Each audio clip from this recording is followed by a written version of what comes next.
नमस्कार। आज हम फिर हाजिर हैं एक नए वीडियो के साथ। और आज की इस वीडियो हम लेकर आए हैं साइंस के एमसीक्यूज़, यानी साइंस से जुड़े हुए कुछ एमसीक्यू हैं जो कि क्लास 10 के चैप्टर फर्स्ट से लिया गया है। और चैप्टर का नाम है केमिकल रिएक्शन एंड इक्वेशन। चलिए, इसमें पहला जो क्वेश्चन दिया गया है ये कह रहा है कि पहला क्वेश्चन है, क्या है इसमें, ये पहला क्वेश्चन ये कह रहे हैं कि रासायनिक समीकरण क्या है। देखिए, रासायनिक समीकरण क्या है या क्या होते हैं, बात एक ही है। तो जिसमें ये ऑप्शन इसके दिए गए हैं कि अभिकारकों और उत्पादों को प्रतीकों द्वारा निरूपित करना, बी है केवल अभिकारकों को सूत्रों द्वारा लिखना, सी है उत्पादों का चित्र बनाना, और डी है तापमान मेजर करना या मापना। देखिए, रासायनिक समीकरण किसे कहते हैं, तो यानी अगर हम इसके सही आंसर की बात करें, सही आंसर की अगर हम बात करें तो इसमें जो सही आंसर है, यानी किसी भी रासायनिक समीकरण को या समीकरण में अभिकारकों और उत्पादों को प्रतीकों द्वारा निरूपित करने की प्रक्रिया को हम बोलते हैं रासायनिक समीकरण। तो जिसमें ये पहला वाला आंसर ये सही है, यानी अभिकारकों और उत्पादों को प्रतीकों द्वारा निरूपित करने की प्रक्रिया को हम क्या बोलते हैं, रासायनिक समीकरण या केमिकल इक्वेशन बोलते हैं। चलिए, आपको ये बताते हैं जिसमें अभिकारक और उत्पाद क्या होते हैं, रिएक्टेंट या प्रोडक्ट क्या होता है, ये सारी चीज़ें आपको मैं क्लियर कर देता हूँ। चलिए, मान लीजिए कि हम कोई दो चीज़ ले लेते हैं, केमिकल रिएक्शन करवाते हैं। जैसे मान लीजिए हम ले लेते हैं सोडियम, क्या ले लेते हैं, दूसरा हम पहले ले लेते हैं सोडियम। तो एक हो गया सोडियम, और दूसरा ले लेते हैं क्लोरीन। तो सोडियम और क्लोरीन को जब मिलाते हैं साथ में तो क्या बनता है, तो बनेगा सोडियम क्लोराइड बनेगा, सीधी सी बात है, सोडियम क्लोराइड बनेगा, जिसे आप क्या कहते हैं, साल्ट कहते हैं, नमक मतलब साल्ट, ठीक है। लेकिन देखिए, ये सोडियम और क्लोरीन, तो ये जो सोडियम है और क्लोरीन है, इन दोनों को मिलाने पर जो बना, यानी बना मतलब प्रोडक्ट, यानी ये एक सोडियम हो गया और क्लोरीन क्या हो गया, ये इसको रिएक्टेंट बोलते हैं। इसको क्या बोलते हैं, रिएक्टेंट। इन दोनों को रिएक्टेंट बोलते हैं। इन दोनों को मिलाने के बाद जो प्रोडक्ट बना उसको बोलते हैं उत्पाद, या बोलते हैं प्रोडक्ट। उत्पाद या क्या बोलते हैं, प्रोडक्ट बोलते हैं। तो यानी सोडियम क्या हो गया और क्लोरीन क्या हो गया, सोडियम रिएक्टेंट हो गया, क्लोरीन भी रिएक्टेंट हो गया, और जो दोनों सोडियम क्लोराइड मिलाकर बना, इन दोनों को मिलाने से बना, इसको बोलते हैं उत्पाद या बोलते हैं प्रोडक्ट। तो इस तरीके से जो इसमें अभिकारक लिखा है, ये क्या लिखा है, अभिकारक, जैसे यहाँ, ठीक है, ये अभिकारक लिखा है, फिर उत्पाद लिखा है। तो अभिकारक क्या हो गए, यानी ये दोनों अभिकारक हो गए, और जो बाद में बना सोडियम क्लोराइड, ये जो बना, ये बन गया आपका उत्पाद, जिसे हम प्रोडक्ट बोलते हैं। तो इस तरीके से इसका पहले वाले का आंसर हो गया। चलिए, अब क्वेश्चन नंबर हम देखते हैं सेकंड। सेकंड में कह रहा कि रासायनिक अभिक्रिया में पूर्व के पदार्थों को क्या कहते हैं। चलिए, अगर हम इसके आंसर की बात करें, मतलब कोई भी रासायनिक जो इक्वेशन होता है या रिएक्शन होता है, उसमें जो पहले वाले टर्म होते हैं, पहले वाले पदार्थ होते हैं, उनको हम क्या कहते हैं। जैसे अभी हमने आपको कहा था कि सोडियम को और प्लस क्लोरीन को अगर हम साथ में मिलाते हैं, एक साथ मिलाते हैं, तो हम क्या बनता है, तो सोडियम क्लोराइड बनता है, सीधी सी बात है। सोडियम क्या बनेगा, सोडियम क्लोराइड बनेगा। चलिए, सोडियम क्लोराइड बन गया। तो नहीं, अब पहला क्या हो गया, देखो ये RHS वाला, यानी लेफ्ट, सॉरी, ये हो जाएगा लेफ्ट, ये लेफ्ट वाला पार्ट, मतलब ये LHS, यानी ये वाला पार्ट जो है लेफ्ट हैंड साइड वाला, और ये क्या हो गया, राइट हैंड साइड वाला। तो राइट हैंड साइड वाला तो होता है प्रोडक्ट, होता क्या होता है, प्रोडक्ट होता है, ठीक है। और जो पहले वाला होता है, यानी इसको हम पूर्व में कहते हैं, तो जो पहले वाला होता है इसको हम बोलते हैं रिएक्टेंट। रिएक्टेंट मतलब उत्पाद, सॉरी, इसको बोलते हैं अभिकारक। तो इस तरीके से ये इसका आंसर सही हो गया, अभिकारक, यानी सेकंड वाले का जो आंसर हो गया अभिकारक हो गया।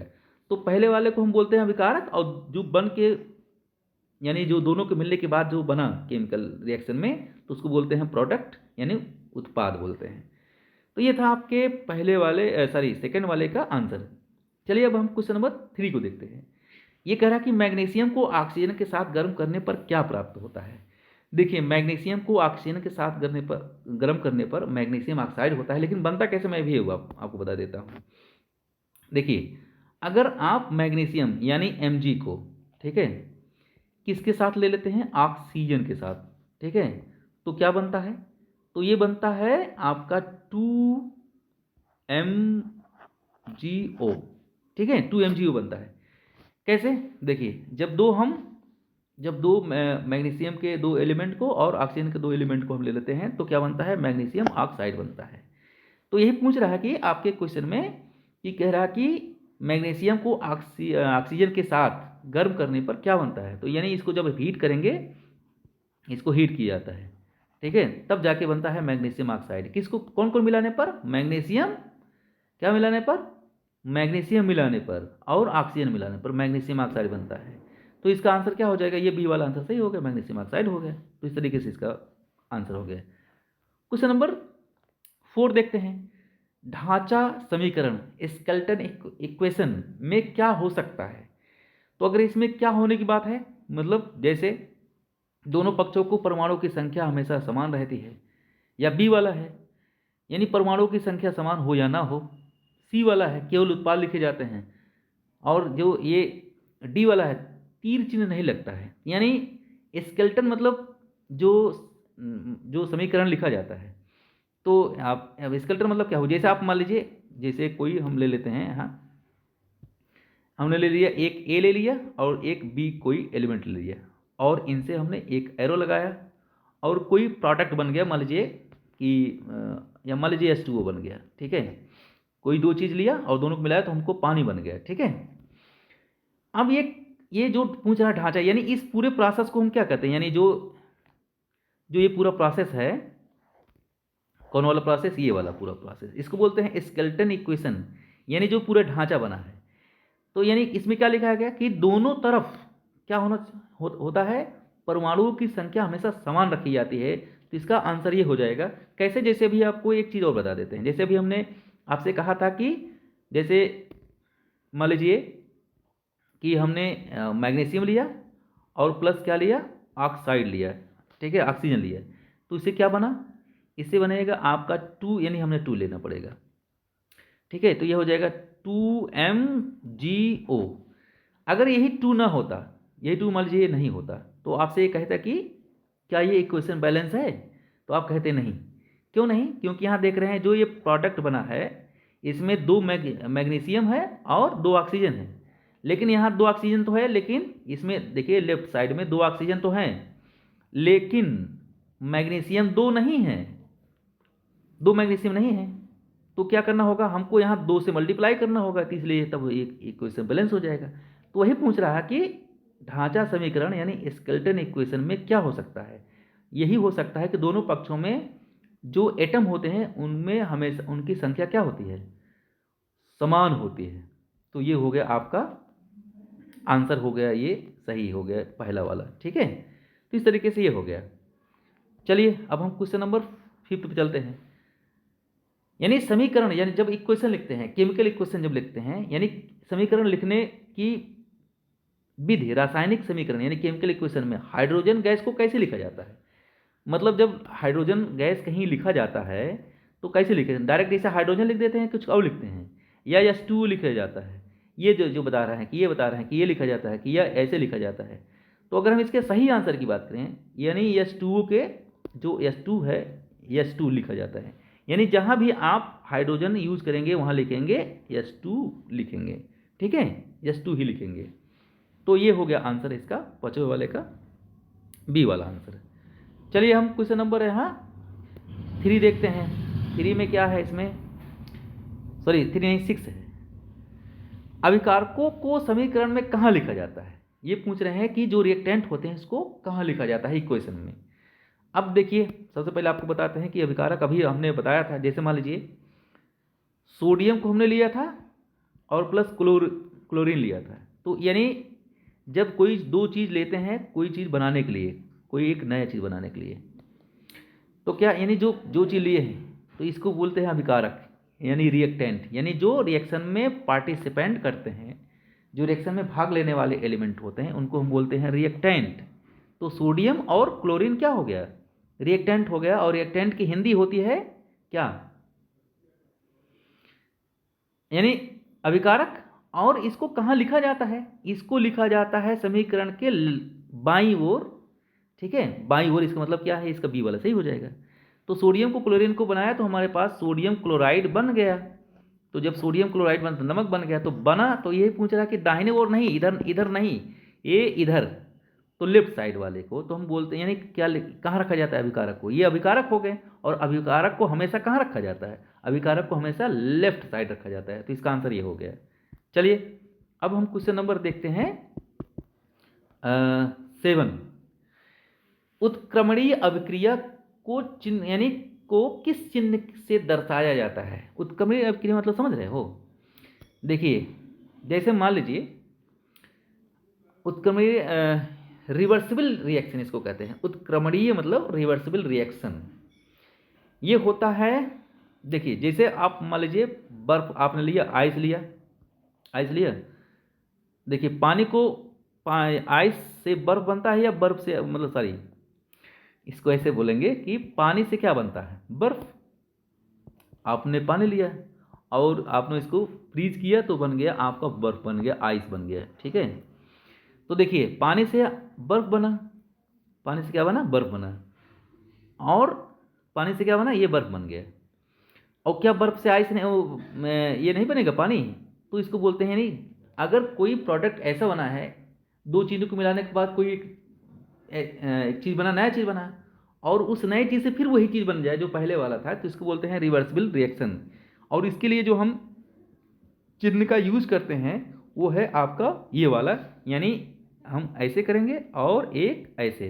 तो इस तरीके से, ऐसे थोड़ा सा ये सही नहीं है, बल्कि हम ऐसे दिखा दें आपको, यानी एक ऐसे होगा और जो दूसरा होगा ऐसे। तो ये रिवर्सिबल रिएक्शन का चिन्ह है। तो ये कौन हो गया, इसका बी वाला हो गया आंसर सही, ठीक है, तो ये बी वाला हो गया। चलिए अब हम क्वेश्चन नंबर यहाँ 8 देखते हैं। ये कह रहा है कि संतुलित समीकरण का महत्व संतुलित रासायनिक समीकरण से क्या ज्ञात होता है। तो इसमें जो ऑप्शन दिए गए हैं, तो संतुलित समीकरण मतलब क्या समझ रहे हैं। जब ये हमने आपको एक एग्जाम्पल में समझाया था, जैसे मान लीजिए कि यहाँ कि हम ले लेते हैं कोई भी, आप ले लीजिए जैसे Mg ले लिया, ठीक है, और प्लस यहाँ ऑक्सीजन ले लिया, ऑक्सीजन, ठीक है, ये प्लस करके, तो ये इसमें क्या बना, इसमें Mg, ठीक है, और ये बना यहाँ 2। तो मान लीजिए यहाँ हम यहाँ 2 लिख देते हैं। तो अगर आपसे पूछेगा कि क्या ये बैलेंस इक्वेशन है, यानी जो पूरा इक्वेशन बना है क्या ये बैलेंस है, बैलेंस मतलब समझ रहे हो कि ये संतुलित इक्वेशन है कि नहीं है, तो आप कहोगे नहीं, क्यों, क्योंकि इधर देख रहे हैं, इधर 2 मैग्नीशियम है और इधर एक सिंगल है, तो कहाँ ये संतुलित है। तो वही क्वेश्चन में कह रहा कि संतुलित समीकरण का महत्व संतुलित रासायनिक समीकरण से क्या ज्ञात होता है। तो ये होता है कि जिसमें रिएक्टेंट यानी अभिकारक और उत्पाद के अणुओं की संख्या हमेशा समान होनी चाहिए। तो अगर हम यही 2 से मल्टीप्लाई कर देते हैं तो ये क्वेश्चन सही हो जाता है। मतलब कैसे, जैसे हम यहाँ लिख देते हैं, जैसे हम लिख देते हैं 2Mg, ठीक है, और प्लस O2 लिख देते हैं, तब जो इससे रिएक्शन बनता तो ये बनता आपका 2Mg और O बनता, ठीक है। तो ये संतुलित समीकरण है। तो वही पूछ रहा है, वही बता रहा है कि यदि वही क्वेश्चन पूछ रहा है तो इस तरीके से ये हो जाएगा कि अभिकारकों और उत्पादों के अणुओं की संख्या क्या होती है, ये बताती है, तो ये संतुलित है, उसमें बराबर होती है, तो यही बताती है। तो इसका मतलब क्या हो जाएगा, इसका आंसर ये बी वाला सही हो जाएगा, ठीक है। तो ये बी वाला इसका आंसर सही हो गया, ये वाला, ठीक। चलिए अब हम क्वेश्चन नंबर यहाँ 9 देखते हैं। 9 में कह रहा कि द्रव्य की अविनाशता का नियम संतुलित समीकरण से कैसे पुष्टि होता है। द्रव्य, द्रव्य मतलब मैटर की, अविनाशता मतलब उसके न खत्म होना, मतलब अविनाशी, मतलब जो कभी खत्म नहीं हो सकता, उसको अविनाशी बोलते हैं, अविनाशता बोलते हैं। तो इसमें क्या बताता है, यानी इसको संतुलित समीकरण से आप क्या समझते हैं, इससे क्या पुष्टि होती है, इससे क्या पता चलता है, ये चीज़ पूछ रहा है। तो पहले जो है कि अभिकारकों का कुल भार उत्पादों के बराबर होता है, ये होता है, या भार बढ़ जाता है, या परमाणु नष्ट हो जाते हैं, या नया परमाणु बनता है, क्या होता है। तो देखिए अगर हम इसके सही आंसर की बात करें तो जो इसका सही आंसर है वो है ए वाला, ठीक है, ये वाला आंसर सही है। यानी अभिकारकों का कुल भार उत्पादों के बराबर होता है, मतलब जितना इनपुट देंगे, ठीक है, जितना क्या है इनपुट देंगे, ठीक है, उतना ही हमारा आउटपुट भी मिलना चाहिएगा, ठीक है, उतना ही क्या मिलना चाहिए, आउटपुट भी मिलना चाहिए। तो इस तरीके से जब आप द्रव्य की अविनाशता का नियम यही है कि जितना इनपुट है उतना आउटपुट होना चाहिए, यानी अभिकारकों का कुल भार उत्पादों के भार के बराबर होना चाहिए। तो इस तरीके से ये इसका ए वाला सही है। चलिए अब क्वेश्चन नंबर हम देखते हैं 10 में। देखिए अभी हमने बता ही दिया है, इसमें कह रहा है कि क्योंकि एग्जाम्पल हमने इसी से दिया था, ऐसा एग्जाम्पल सेम एग्जाम्पल जैसे इसमें दिया है कि मैग्नीशियम और ऑक्सीजन, यानी यहाँ लिखा है देखिए Mg लिखा है और प्लस यहाँ O2 लिखा है, और इसके बाद जो बन रहा है इसमें लिखा है MgO। ये कह रहा है कि संतुलित करने पर क्या होगा, क्या ये संतुलित है? संतुलित नहीं है, तभी तो पूछ रहा है कि संतुलित करेंगे तो क्या होगा। क्योंकि देख रहे हैं ये मैग्नीशियम यहाँ सिंगल मैग्नीशियम है, ऑक्सीजन के दो एलिमेंट हैं, ठीक है, दो मॉलिक्यूल हैं, या कहिए जो भी इसके अणु है या परमाणु है। अब देखिए लेकिन इधर यहाँ तो जो ऑक्सीजन है यहाँ मतलब प्रोडक्ट में राइट साइड में, तो यहाँ ऑक्सीजन तो सिंगल ही है ना, तो ये इसका मतलब यहाँ दो है और यहाँ सिंगल है। ये इक्वेशन बैलेंस नहीं है, तो इस इक्वेशन को बैलेंस करने के लिए क्या करना होगा, चलिए बताते हैं क्या करना होगा। देखिए सबसे पहले हमें जैसे यहाँ लिखा है कि अगर हम Mg और प्लस दो ऑक्सीजन को साथ रखते हैं तो जो हमारे पास इक्वेशन बनेगा या जो प्रोडक्ट बनेगा यहाँ बनेगा, और हमें 2 से मल्टीप्लाई करना होगा। इसमें हमने मान लीजिए क्या है 2 से मल्टीप्लाई कर दिया है, तो 2 मैग्नीशियम हो गए, 2 ऑक्सीजन हो गया, और इस तरीके से क्या बन जाएगा 2MgO, यानी ये इसका बी वाला पार्ट सही हो जाएगा। तो ये वाला आपका एक क्या है क्वेश्चन नंबर, ये आंसर इसका बी वाला सही है, ठीक है। तो इक्वेशन को बैलेंस करने के लिए हमें इसमें 2 से मल्टीप्लाई करना था, तब जाके ये इक्वेशन बैलेंस होता, ठीक है। तो इस तरीके से ये क्वेश्चन नंबर 10 का आंसर हो गया। तो बस आज के लिए इतना ही, और मिलते हैं आपको एक नए वीडियो के साथ, तब तक के लिए नमस्कार।